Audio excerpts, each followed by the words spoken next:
Num debate econômico que chamou a atenção do Brasil inteiro, aconteceu uma coisa assim muito, mas muito rara.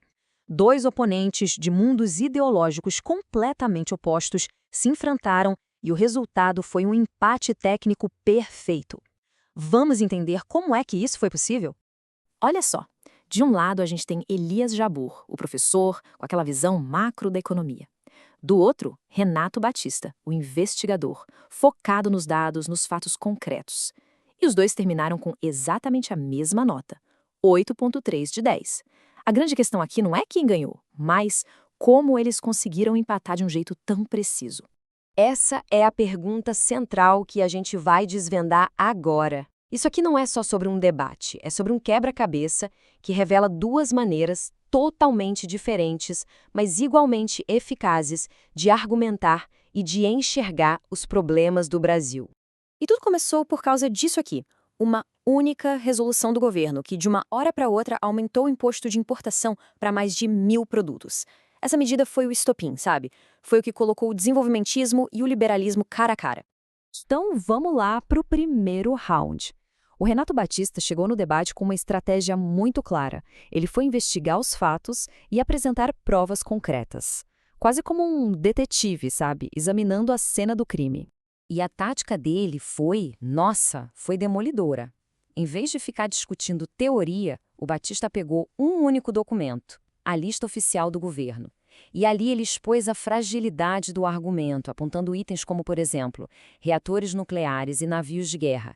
Quer dizer, coisas que o próprio governo compra. A pergunta que ficou no ar foi muito poderosa. Por que o governo está taxando a si mesmo? Que sentido isso faz? E essa estratégia de usar os documentos oficiais como arma, de colocar o papel na mesa, rendeu ao Batista uma nota altíssima nesse quesito. Ele construiu todo o caso dele em cima de provas irrefutáveis, o que deu uma vantagem decisiva. Ele não estava dando uma opinião, ele estava lendo um fato incontestável. Certo. Então, como é que o Jabbour respondeu a um ataque tão direto, tão baseado em fatos? Bom, ele não tentou refutar os detalhes. Em vez disso, ele fez uma coisa muito mais inteligente. Ele mudou completamente o campo de batalha. É aí que entra a visão do professor. O Jabbour usou o que a gente pode chamar de aikido retórico. Ele concordou com o ponto específico do oponente.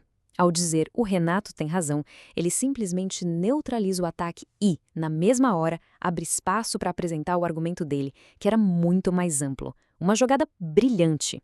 E aqui está o conceito central dele, uma metáfora poderosíssima. O Jabbour argumentou que o Brasil funciona como uma creche institucional. A ideia é que não adianta nada dar uma ferramenta complexa, como uma política de tarifas, para uma economia que não tem a estrutura básica para usar essa ferramenta direito. A culpa, para ele, não é da ferramenta, é da creche. E aqui a diferença nas abordagens fica super clara. De um lado, o Batista focado no problema micro, a lei que foi mal feita, os itens absurdos na lista. Já o Jabbour, por outro lado, eleva o debate lá para cima, para o nível macro. Para ele, o problema real não é a tarifa em si, mas sim os juros, o câmbio, a falta de financiamento, ou seja, todo o sistema que impede a indústria de crescer. Bom, então a gente chega no clímax.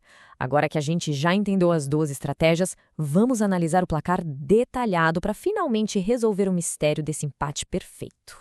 E tá aí a prova do empate, uma média geral idêntica. Mas o mais legal da história está em como cada um chegou nessa nota, porque eles dominaram áreas completamente diferentes.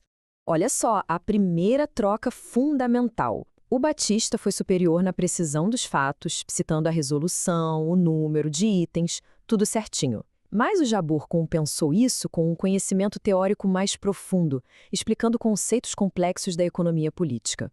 Basicamente, um venceu nos dados e o outro na teoria. Agora a segunda troca. O Batista foi quase perfeito no uso de fontes que todo mundo podia verificar. A nota dele foi altíssima. Só que o Jabbour superou ele no impacto retórico, criando conceitos que ficam na cabeça, como a creche institucional.